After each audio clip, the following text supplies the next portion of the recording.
Whoa!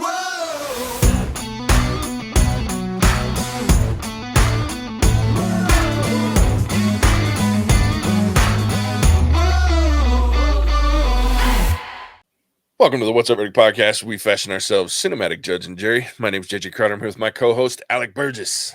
Let's get it. Yeah, we appreciate you tuning in. Go ahead, hit that follow, subscribe, like, bell notification button so you can keep up with all of our episodes, lives, recordings, weird shit show stuff that we do randomly. It happens.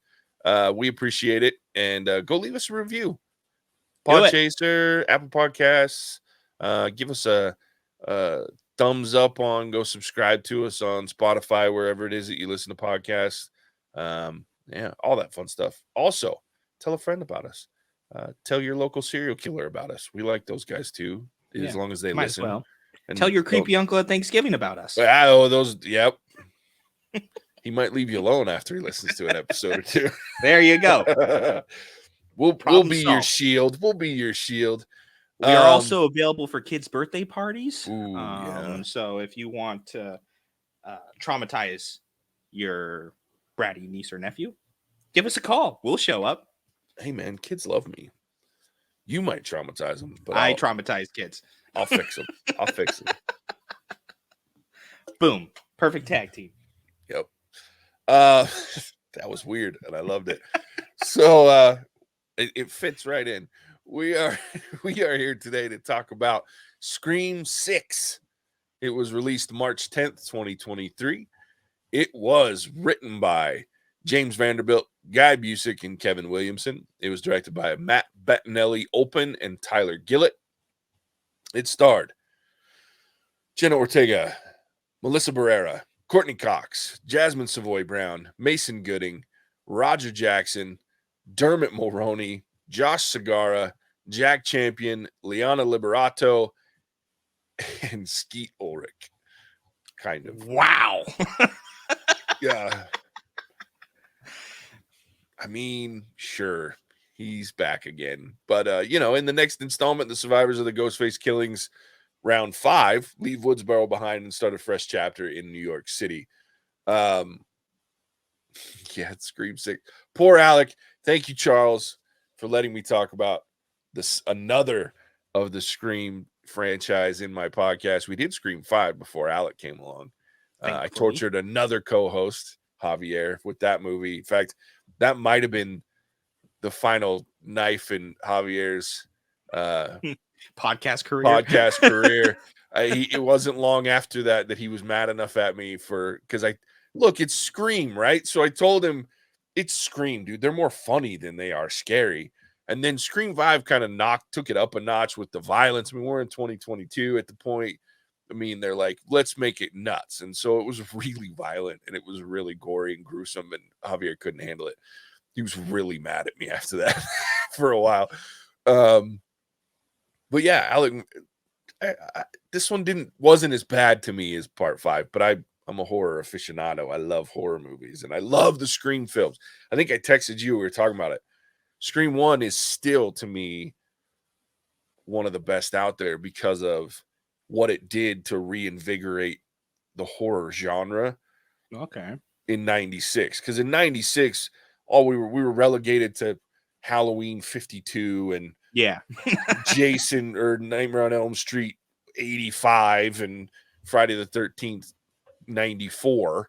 And all of them were dog shit. And they were just the same movie over and over again. Yeah. And then you had some like really terrible like horror movies. There wasn't anything mainstream in horror at that point.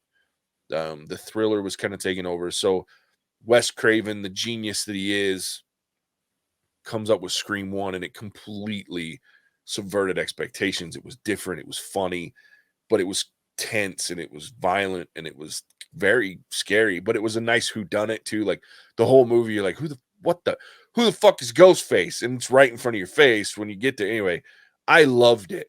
I still love it. I'll watch it anytime, no matter what. So Scream has some nostalgia touch for me. So I was really glad we were able to do this film. Though I know you weren't. Yeah, I wasn't super thrilled. Once again, this has been the month for it. I hopped into a movie franchise past one and just decide to jump in wherever it was currently. So is the MO for Scream that they have this little bit of kind of like self-awareness that this movie had, where it's, like, oh, we're in a horror movie, this is what happens based on other horror movies? Okay, because I enjoyed that. Sure. That was a funny little okay, so it's none of us, so it's got to be one, you, three. That whole sequence, I was thoroughly enjoying that. Didn't really enjoy the scary parts, but thankfully there wasn't a lot of them. Sure. There was like 2 that got me bad. Yeah, what were they? The one was Gale Weathers' boy toy getting tossed through the wall. And then the second one was when Ghostface is in their apartment and you got Cute Boy who's like trying to get their attention. Yeah. The rest of it, I think, was just, I was like waiting for it. Right. Sure. So I was tense, all puckered up, down, below the belt, just like waiting for it. And that was almost worse than just getting scared out of my mind, because that was 2 hours of just like flexing, and I don't work out or do anything that involves flexing. And it was multiplied. And JJ, we kind of talked about this. My life is a series of unfortunate inconveniences. Sitting there in the theater, 3:00 on a Friday. Yeah, I was thinking nobody's gonna be here. No, to the right next to me, like just an army of 8-year-olds. Oh no! So I was sitting like this, and they're all giggling because kids these days are desensitized to violence and everything, and they're giggling, and I'm freaking out like, okay, I gotta move my knives. Clearly, people are gonna find out where they are. I have them stashed all over the apartment in random places. Like, great, I gotta change them all. Yeah, this is ridiculous. That's hilarious. I love that. I'm glad that I was surprised. I enjoyed it. Nice. As an overall kind of thing, it wasn't so scary that I haven't been able to sleep. Yeah. But it was scary enough that I was like, okay, I'll go watch Scream 7. Yeah. I'm not watching Scream 1 through 5, but I'll watch Scream 7. No, seriously though, like, so here's what listening to you talk about this, like, this is all off the cuff, ladies and gentlemen. So this is based on Alec talking about Scream 6. We should see if we can do a watch party of Scream 1. And I only say that. I won't ask you to do any of the others. They're not that great. Scream 2's okay. Scream 3's not great. Scream 4's the worst of the bunch, I think. And Scream 5's very intense. Much more intense than just to do the original. But Scream 1, like, if you enjoyed especially like the whole, not taking it so seriously at all and being very aware, like self-aware, you have to watch 1. Because the one difference between 1 and this one, so the twins, for example, to talk about this movie, the twins in this movie, and especially Jasmine Savoy Brown, or the girl that plays Mindy. So Mindy and Chad are brother and sister. They're twins, and their uncle is Randy, who Randy in the first film and the second film, best character ever. He works at a he's played by Jamie. Oh, what's his last name? Big comedian in the 90s. Not Fox, right? No. What was it? Hang on, I gotta look it up, because you'll know as soon as I say it, and you'll be like, oh, okay, that's Jamie Kennedy. I didn't even have to get there before I found it in my head. But so Jamie Kennedy was like big in the MTV culture, and you're too young, but in the 90s, he had like some shows. He was a good sketch comedian. You'd know his face if you saw it, but he played Randy, who's their uncle. Okay. He works at a video store in this small town of Woodsboro. And he's like a movie buff. So he has the original, there are rules to a horror film. And it is like one of the greatest speeches ever written. And he's just this ridiculous character. And what they do in Scream 1, and they kind of do it in this, that you see, is they take all the ridiculous horror film tropes and they throw them in, and then they call them out in the same movie that they're but the way that they did it in Scream 1 was so good because of the way that they subvert expectations to the point of ridiculousness. Like, and you see a little bit about it in this movie. Like, they talk about there's multiple killers in every one of them but one. Which you didn't see coming in the first one. In the first one, you're like, what? And they just wildly throw out, and they did it in this one too. They wildly throw out things that make every single person suspect in some way, right? I will say that in this one, in part 6, they were a little heavy-handed with it in moments. Like, it was never, and I guess here's my big issue. All the Screams, I've never fully been able to call who was both killers, or in this one, spoiler alert, all three. I forgot to give a spoiler alert at the beginning of this son of a bitch, but they should know. They should know by now. Like, yeah, the three of them in this, and then there was like, but usually I could figure, like, I had a decent idea of who one of them was, but I never fully figured out both of them in every one, because it was usually a weird twist that was involved in them. But like, this one was very predictable for me, more so than usual. And a part of that was, I told Casey, I came home and she was always a fan of Dermot Mulroney, because he's a good actor. He's done some big movies. Some of her favorite movies had Dermot Mulroney in it. But as soon as I saw him on screen, I was like, well, he's one of the killers. And then I did the same thing because I do this podcast with you. Yeah, I know. I was like, he's too famous to bring in as a side character. He's a bad guy. Yeah. And that was one of the things about, like, the Scream movies, is they've always had, like, so they had Courtney Cox when at the height of her Friends fame. Neve Campbell came in. She was big with whatever TV show she was on at the time. But then you had like less famous, and Jamie Kennedy was somewhat famous. But you had less, like Rose McGowan in the first one, who they were mostly B and C list actors, or barely fringe A list because of TV shows that they might have been on, like Party of Five with Neve Campbell, all that fun stuff. And everyone's been that way until 4, and then they started bringing in big ones, and you're like, Jesus, okay. But this one, like, as soon as I saw him, I'm like, son of a bitch, because that was one of my favorite parts, is other than the people that are famous for this franchise, they still haven't brought in a lot of famous people to fill in those roles. They made this same mistake in part 5, because they brought in the kid from oh my God, what's that show on Netflix that's extremely violent superhero shit? Oh, I can't think of Cage, Jessica Jones. No, like the one that we love, because the heroes are bad guys, basically. Fuck, on Amazon, we've done it. The Boys. So the kid, like Stewie from The Boys, or Huey or whatever from The Boys. Okay. He was one of the killers in part 5. Spoiler alert. Okay, he was Richie. And so I knew he was going to be the killer. They had the same mistake in 5, because I was like, you don't bring in this kid who's now been famous for a couple of years without him being it. So anyway, that was one of my big issues. I was like, as soon as I saw Dermot Mulroney, I was like, oh, okay. And then I knew it was going to be him and his daughter at the very least, when he came out of her murder and was like, that's all my kids. I'm like, oh, fuck. I was like, he's Richie's dad. And that's how this connection, because there's always a weird connection with the killers for the most part. Yeah. After the first one. So it was like, yeah, I was just pissed, because I was like, that bothered me that I was able to, there was the little twist of the other son in there. But yeah, anyway, that was the only thing I didn't love about, like, this was that. All right. Well, I nailed Dermot Mulroney, and then I was wishy-washy on everybody else. I was like, at one point, I was like, it's Mindy. 100% it's Mindy. And then Mindy got stabbed. I was like, okay, never mind. Yep. And then I was like, what's the FBI chick?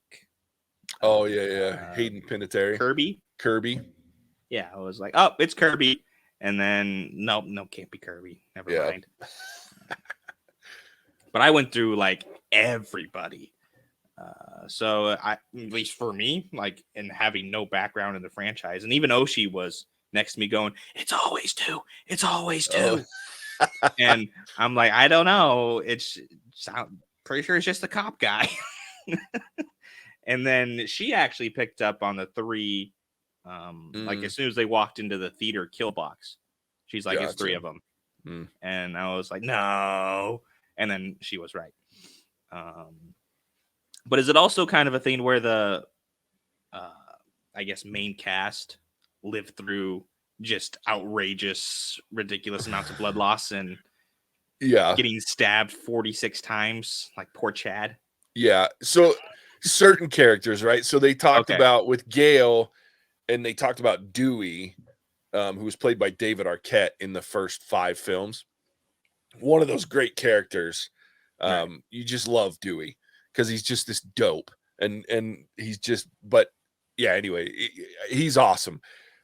I was sad to see him finally go in part 5, but like Dewey gets stabbed and fucked up in every single movie. Like every single one, he should be dead. And then he doesn't finally die until there's no way. The way he dives in 5, you're like, oh yeah, he's not coming back from that one. Like, that's not possible. But in the rest, like, there's always somebody that survives that shouldn't even remotely come close, like Chad. Yeah. There's no. I was like, he's dead. Yeah. And there's a legacy of that with him too, because Randy, his uncle, he gets fucked up a couple times too and survives the first movie. Like, he takes I think he gets shot and he gets stabbed in the first one and still comes away from it. I was just thinking the blood loss, like, and Tara got stabbed in the gut. Well, and I think she's just fine. Yeah, just chilling. And I'm sitting there going, like, that's a bad place to get stabbed. Yeah. You're probably missing a kidney, and that's not a little knife. Like, those knives are like 7-inch blades. That's going almost out of your back, like when it's up to the hilt like that. Especially on a little girl like her. Right. Yeah. Okay, as long as that's kind of the trope as normal. well. It's a normal thing for them to endure multiple stab wounds and be completely fine. Okay. Yeah. I will tell you, so beginning, right, with this bar scene, I was livid. Why? Because of how stupid she is. That's fair. That's also a trope. Yeah, because they lean into the fact that most of the people in these movies, the actual horror movies, are really fucking dumb. Right. Because I was sitting there, I was like, okay, good. Meet someone in a public place. I was like, perfect. Bad. Go outside to tell them what color the building is. Once you've confirmed that you told them the right color, go back inside the building. Yeah. I'm going to cut down an alley. Oh, I'll come meet you in the alley. No, bad. Very bad. And then wave so I can see it's you. Don't walk further into the alley. Yeah. No shit. No shit. I was like, you gotta be kidding me. Good old smart weaving. Flash Thompson even called her out on it, where he was like, you're a horror film professor and you walked into a dark alley alone. Yeah. Moron. Oh yeah. But yeah, that kicked off, and I was already like on the edge of my seat going, what are you doing? What are you doing? Stop being an idiot. I even leaned over to Oshi and I was like, if you ever do something that stupid, we're done. Like, you have to be smarter than this. Yeah. Well, and they do that a lot where you're like, what the fuck are you doing? Just because that's such a horror film trope where you're like, why are you going upstairs? If there's noise and people are dying in your town, don't leave. Like, just fucking go away. Yeah. Go buy a plane ticket and get the fuck out of here. Yeah. That was a definite. But I'll tell you what, I loved the opening of this film because it was different. So I was like, okay, this is pretty typical. Somebody always dies in the first few minutes of these movies as an opening. But when he pulls his mask off right out of the gate, I was like, wait, what? How do I already know who this killer is? I was like, where are they going with this? So I was like really excited for a second because I was like, ooh, they're really going different, which I was like, that's cool. And then when he gets back to the apartment, I was like, and his phone rings. I'm like, oh, here we go. Okay. But I was like, that's interesting. I liked that twist of how they set these poor fuckers up and use them as kind of like a shield. Calling card. Yeah. For, how we're going to get away with actually being the murderers by basically helping create these two murderers. I also like the addition of the masks that were left with the different DNA, even though, that was the other piece that, though it really helped me know exactly that this cop was involved, because DNA doesn't work that way. Like, you can't get it that fucking fast. It takes a while for DNA to be analyzed and be able to be, and this dude knew the same fucking day every time. Yeah. He's like, that's got this DNA on it. That's got this DNA on it. So I'm like, this fucking guy's playing him. Like, there's no way that they're telling him, because he can't know that. Like, so yeah, that was funny. Yeah. No, I enjoyed it being a first time viewer to the franchise, because like at one point when I was guessing everybody, I did have Quinn on my radar, because her dad was like, well, we can rule out Quinn, and I already pegged him. I was like, oh, nope. But then when we see her come through, it never even crossed my mind. Fake. So I was like, oh, nope, never mind. Okay. This dude is really jacked up if he's going to let his own daughter die. Yeah. Or I was also thinking maybe there's another copycat out there. Like the two guys at the beginning. So I enjoyed the misdirect, or the way that they kept everything kind of flowing, like you said at the beginning, where there's enough of a hint that maybe possibly it could be this person. There's enough that if that's the way we wanted to go, we could, involving everybody. So I enjoyed, air quotes, enjoyed that. Sure. Well, and it's a good staple of the films. Like, unfortunately, because you've seen the sixth one now, like, a little bit about the first one, enough that mystery won't be there. But the first one, that was the best part. You're like, because there wasn't a single character except for maybe like one, who's the main Sydney that they kept mentioning in this one, played by Neve Campbell, that you didn't say, I think it's that. Like, literally the whole fucking town, you're like, it's a bunch of fucking murderers. God damn. Like, everybody's in on it. And that's one of the funniest lines in the first one is like, Randy, the uncle, this twins uncle, like, freaks out. He's, everybody's a suspect. Like, it's just, and that's what they lean into with these movies. So it's always just as much fun trying to figure out who the killer or killers are as it is to watch them just completely lambaste the entire horror genre within this horror movie. And they did a great job keeping up with it. Like, look, is this going to be some Oscar-winning movie? Hell no. None of them ever are. But when it comes to, like, it was fun. And I like that they got out of Woodsboro. They got out of the small town. It was fun to be in New York. It adds a whole nother level of, like, they try to run out of a window and they're in a freaking 4-story walk-up going, God damn it. Right? We got to crawl across a ladder to get out. But why does this dude got a ladder in his apartment just randomly next to the window? Like, I got you. That's when I started suspecting Cute Boy. Right? I was like, that's a conveniently placed ladder. Yeah. Shit. Yeah. That was the only reason. Maybe that's how you got in the apartment in the first place, Ghostface. Yeah. The only reason I didn't think it was Cute Boy was because the boyfriend trope is way overplayed in the Scream movies. And so they constantly, it's like back and forth. And the last one was a boyfriend. So I was like, no, it can't be. Can't be that. So, yeah. But yeah, it was, yeah, I liked it. The only thing that gets weird, so the first one, so in part 5, Skeet Ulrich, her dad, which we find out is Billy Loomis, like, she was having a lot of visions of him in the first one, in part 5. I keep saying the first one, but part 5. And I kind of liked that twist. What I wish they would do, and maybe they'll do it for 7, I don't know. But, like, I want them to they kind of leaned into it at the end where she goes a little nuts. And she's stabbing the shit out of freaking Dermot Mulroney's character.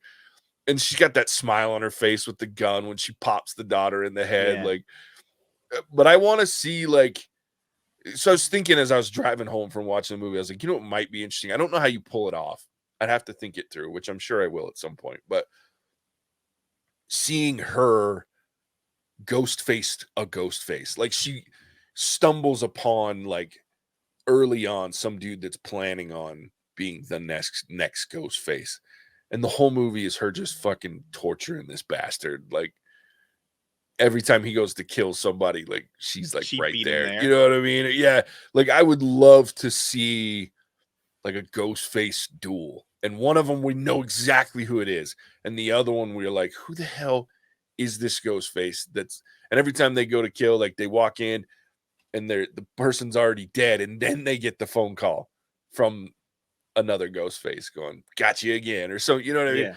I don't know how you do that, but I think that would be funny as fuck. Because I like this girl that plays Samantha. Like I really like Melissa Barrera. She has kind of like that twisted, I believe her as a little bit of a psycho. You know what I mean? And so I think I'd like to see, and I think that would be a nice way to end the Scream franchise with some weird twist, and yeah, it could be fun. That would be kind of cool to have ghost facing the ghost facing. Yeah. Interesting. So is there anything that you were like, oh, this ruined the movie or ruined the illusion of Ghostface and Scream? I don't think there was anything that ruined it. I really didn't like that I was able to, the predictability hurt me. But I get it. You know, you don't have Neve Campbell, who carries a pretty heavy, like she's always in these movies. And so this is the first time she's not. And that created kind of a controversy. So I think having like a Dermot Mulroney, I think what they did is they felt like they had to bring someone in that's going to bring people into the movie just by them being in it. So I think that bothered me. There were situations where, like, to be honest with you, it's funny. So I was glad to hear that you liked her little rant, like Mindy's. Was it Mindy? Yeah. Mindy's little. I'm glad you liked it, because for me it was like it's in every fucking movie. So I was like, you've heard it before. Yeah. And so like the last one in part 5, like it made a lot of sense because each one kind of makes fun of itself. Like part 2, Randy talks about in a sequel, all bets are off, right? Like the body count's higher, the violence is up a notch. So they literally are making fun of a sequel. And then there's someone else that comes in on the third one and talks about the trilogy, and the trilogy, there are no rules. And then in part 4, it's like part 4 is funny to watch. You got to watch the first like 20 minutes because it's hilarious, because they have the stab movies that are being made. And the opening sequence is like the opening sequence of like 8 stab movies. So it just goes to like, it's making fun of the fact that, yes, we made another one. We're just like every other horror franchise where we just find a way to keep it going, right? Right. And then in part 5, the thing was a requel. That's why they kept saying the requel. And Mindy, who again was the niece of Randy, who did the original speech of the horror film, talked about it's a requel. We don't do sequels anymore. We don't want to, not quite a sequel, but it's not quite a reboot. So you got the requel. And so each one, and so when this one, I was like, how do you already did the requel. So now you're in a sequel, but you're in, and so for me, I was like, okay, I love the speech, but it was a little long. So I think in that moment I was like, Jesus, okay, I get it. But I love that you loved it, because that means it still worked. It was just a me thing on that one. I was just cracking up because she's like, legacy characters aren't safe anymore. And you kind of see like her twin Chad kind of perk up a little bit at that one. Yeah. And the whole Ethan, I'm gonna die a virgin. Too much information, but yes. Well, and that part was a good twist, because one of the things that Randy talks about in the first film is like, never have sex. Like, you can't have sex. If you have sex, you're dead. And then it was like, only the virgin lives. And Randy at that moment, at the end of the movie, I don't want to give that away if we're going to watch, but at the end of the movie, he makes a funny line about being a virgin, about, I was never so happy to be a virgin. and so like, that was a nice callback with him being, I'm going to die a virgin. Because in the originals, the virgins don't die. It's always a virgin that's the final girl, right? So, right. Or, in the survivor. So it was really funny that one got me when he's like, I'm going to die a virgin. And then I laughed even harder when she kills him at the end and she's like, you did die a virgin. I was like, yeah, we're subverting more horror rules. Yeah, that was funny. I couldn't get over partway through, like, or couldn't connect the dots on Samantha's, like, suspect number one. Right. But in no way, shape, or form is she being monitored by the police or under custody, or, you know, if they don't think it's actually her, in protective custody. She's obviously the target. She's at all these crime scenes. So I was sitting there going, I was like, really? Yeah. I mean, it makes sense, you know, because I was also like, okay, the cop's bad guy. But I would have thought, you know, a couple uniforms going by on a patrol every once in a while, or letting them know, like, you know, they did all this stuff off the police radar. And I was sitting there going, I was like, really? You know, I could understand, you know, having the same kind of concept, cabin in the woods, right? Or someplace off the beaten track, but in New York City. Yeah. Really? No, they'd have the closest 3 precincts down there. Yeah. No shit. No shit. But, you know, having that would have probably messed up the storyline in a huge way. But then right at the end, where you have Cute Boy come in with, you know, an army of police officers. So I was like, we could have solved this problem real quick. Quick, fast, in a hurry. Yep. Yep. Because I have a hard time believing if you called up the precinct and like, hey, I'm the one Ghostface is after, I'm going to be here. Yeah. That they wouldn't send a bunch of people with you. Sure. Yeah, that's true. Like, that is one thing. I didn't really think about that until you're talking about, like, the fact that, like, it was kind of weird that she's like suspect number one and all they did was question her once. You know what I mean? Yeah. And then, but like, I will say that that's one difference where, because in the past, it's always been in small town, with the exception of, like, there was one in LA, because in part 3 was in LA, but it was less. There was investigation going on. Half the movie took place with an FBI agent involved. And then but the rest of them are in Woodsboro or in small towns where you're dealing with a sheriff and maybe 2 deputies. You know what I mean? So it's hard to. You don't have the resources. Yeah. New York City, there's cops fucking everywhere. So, like, yeah, that makes, I get what you're saying there. Yeah. I didn't even think about that because I was so used to the small town setting that I'm like, oh, it's just normal Scream. There's no cops anywhere. Yeah. Except for Dewey. And you already mentioned a lot about Dewey. Yeah. I think you'd be better off with the sheriff and the 2 deputies. Oh, shit. Yeah. So that was just a little part where I was thinking, you know, suspect number 1, New York City, she's in custody. Yeah. Or at least being held, you know, there have to be a lawyer, whatever rules you want to create. Or if she's suspect number 1, but also not being, you know, just being monitored or something, because she's also victim number 1, like protective custody. Yeah. Get her into some sort of safe house and post uniforms at the doors. Yeah. Because then that could add another element to that whole kind of deception, where if you have, you know, a couple of uniforms at 2 exits and 2 of them get stabbed. And, you know, then you have that kind of thing. Like, who knew we were here? Oh, well, Cute Boy did. And Bailey's dad did because he dropped us off. And yeah, it adds that other layer. Sure. Which then would have made more sense to me coming in. Because that's what, you know, you see in like a CSI episode or something. And that's kind of what this kind of reminded me of, was almost like a TV cop drama. Yeah. In some ways. That's fair. But I mean, it didn't really deflect a whole lot from me. I was just sitting there going, let's see, if I was the police chief, how would I handle this situation? Leave my top suspected killer on the loose to kill more people in. Yeah.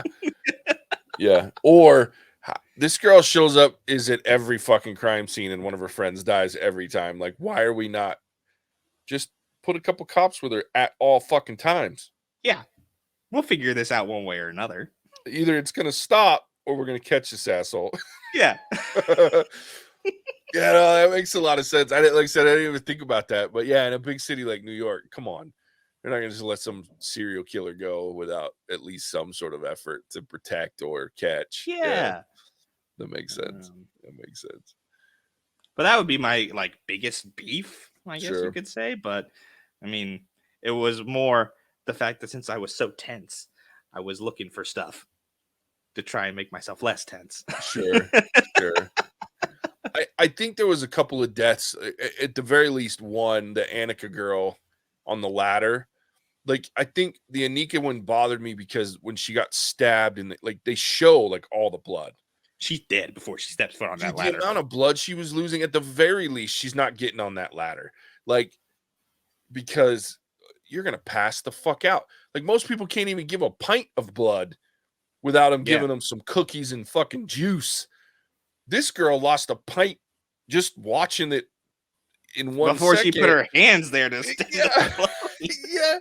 And I was like, I mean, she hadn't lost any color. Like she was like, fine. Yeah, it's fine. Good. And that one felt like forced for like drama purposes to give like Mindy like a connection. Mm-hmm. You know what I mean? Where I'm like, and then her death was just kind of boring. Like, you fall off and hit your head. I mean, the after shot was cool, like her face all instantly swollen from hitting the fucking dumpster. But I would almost rather have her just like splat on the concrete. But what I really would have just preferred is have her like not even get on the ladder and she just gets her throat cut at the window, because that would have been more realistic. I could tell they were just trying to have a unique kill, right? Yeah. And I'm like, I don't need that. Like, this is a freaking Scream movie. Like, just slice her up. Like, that's what you do. I don't need a that's what I'm here kill. to see. I'm here to see the slasher. Yeah. And especially after the fifth one, because the fifth one like had some brutal stabbing kills, like to the point that like Javier was like almost gagging on one of them. It was so bad. And I was cringing. There was 1 in 5 that I was like, oh God, this is shit. Like, because it goes in, because you know the one took it, like the freaking Henry Zerny, the therapist took it right in the nose or whatever. So do that, but in slow motion, and it goes in this dude's cheek, and it's slow, and you're watching it go. That was in 5, and Javier's over there going, "Oh my God!" And I'm just sitting in the theater. I was just sitting there going, "This is rough. Like, that's some good makeup work right there." It's funny because you said that, and I could hear Javier's voice. Oh yeah. That was the moment when he looked over at me and he's like, I fucking hate you. Like, because it was brutal, dude. So I was a little upset by that lame death, because it was lame. Especially not long after because that was shortly after the guy in the tub. Yeah. Just brutalized. Well, and even the guy in the refrigerator in the beginning was like all folded up and his head sitting on. It's like, damn. And then the therapist, Henry Zerny's character, that was a great stab right in the face. Yeah, there was some great kills, and then you have Ladder Girl. I was like, fuck. Not to mention, he can't flip the fucking ladder over. He's just bouncing it. Just fucking bear hug that shit. Like, yeah. You stab 2 of the 3 people that are holding it down on the other end. Yeah. What the fuck are you doing? You got the time, just lift that window a little further and you can just flip that bitch. You're fine. Yeah, there's plenty of ways to get it done. Yeah, I just didn't enjoy it. That kill, I was like, oh, this sucks. It was dumb. And you could see it coming. The instant they put the ladder, I'm like, oh, okay, somebody's going to fall. That's fine. Somebody's going to die. Yeah. But it was fun. And it had some fun characters. I didn't think they needed to bring Hayden Panettiere back as Kirby, but it was all right. I liked Cute Boy. He was kind of funny. He was. Just because he was so awkward and weird. Mm-hmm. So I like that. And he still wants to date this psychopath. No, sorry. We're done. Yeah, I'm out. Anyway. All right, we ready to rate this thing? Let's do it. All right, I'll go first. Look, I will always be biased towards Scream movies. The nostalgia is real for me. I probably saw Scream 1 back in night. I was 15 years old. I probably saw it. Oh God, at least a half a dozen times in the theater because there was a dollar theater in Kentucky. I mean, my friends and I went and saw it. A hilarious moment. There's a part at the end where this guy comes running out of a house, and my buddy Lamar, one of my best friends still to this day, Lamar, we all were laughing our asses off because we all went and saw it as a group the first time. This guy comes running out. He's just a random extra comes running out, but he had a coat, this jacket on, this hat on, and he looked just like Lamar. Like Lamar had a jacket. And so we were all like, fuck Lamar. I didn't even tell us you were in this movie. So it's just like, I have so many memories around the original Scream. And I've always been a big fan of horror movies, even when I was a kid. And so the dire state of horror in the mid 90s was terrible. So my nostalgia is real for these movies. I will always enjoy them more than I should because I just love Scream. Even the shitty MTV TV show that was terrible, I enjoy to a certain degree. I just like it. The intensity, the whodunit aspect, the ridiculousness, the fact that it doesn't take itself seriously. And I've liked the last two movies, the ramp up of the violence. We've gotten into the, like you said, that everybody's a little desensitized to it. So you have to step up your game. Because the first movie, there's not a lot of brutality to it because it was the 90s. That was in the height of the movies, cause everybody to lose their minds. And then, not long after, you have the unfortunate experience of like Columbine. And so everybody was really careful, rightly so in that time. Now they're less so. So we have these violent and brutal violence. And I like that ramp up. Overall enjoyed it. Some weird issues. It's a sixth movie it's never going to be great, right? But it was enjoyable. It was fun. It makes me happy to hear someone that's never seen any of them they're like, oh, it was enjoyable, right? Especially someone not a huge horror fan. That makes me happy. Because I love these films. No matter how good or bad you might think they are. So I had a good time. I'm going to give it a 2.5. I think it's middle of the road. It's not like it's something that if I'm going to go watch a Scream movie, I'm going to watch the original. But to keep my hype going on Scream, I love that we still have them. I can't wait till 7. I hope they paid Neve Campbell enough to actually come back this time instead of being dicks. And because it'll be even better if she's involved. But yeah, just enjoyed myself thoroughly watching another Scream film. All right, buddy. All right, my turn. Let's see. I am not a horror fan. I hate horror. I don't even like really suspenseful or thrillers. I like to be able to relax when I go to the movies and not, have to sit in the back row to put my back up against a wall or, carry a knife around for the next 4 weeks because all of your problems could be solved in these Scream movies if you just walk around with a Bowie knife. Problem solved. Which I'm surprised that, Sam's character only had a taser. Because you got to get real up and close and personal with that taser. Get a longer knife than what Ghostface has. Keep your distance. Good advice for you. But like JJ said, and we talked about earlier, I enjoyed it, surprisingly. I didn't go leaving the theater, sidling along the wall, just, inching my way back to the car. I was able to kind of leave it at the theater, which is something that I typically cannot do when I see a scary movie. I take it home with me for about 4 months. So that being said, I'm actually going to break the rule. I'm going to give it a 3. Look at you, buddy. I love that. I can't believe I'm going to rate a scary movie higher than JJ did. I know. But this is one that I would easily watch again. Come Halloween time or spooky season, I feel like it's, according to what JJ said, it stands up to what Scream is supposed to be, which is this goofy kind of horror trope. But it still has, a couple of scary points into it that, fit the theme of the season. And now that I know where everything is, I'll be okay. Like during the subway scene, where the lights kept going out, I was sitting there. I was like, "Move, move!" Like, there's nowhere to go though. I don't care. Like the chick that was sleeping next to you, wake her up and be like, "Hey, switch me spots." Yeah, no shit, no shit. So funny. Like, what are you doing? Just sitting there waiting.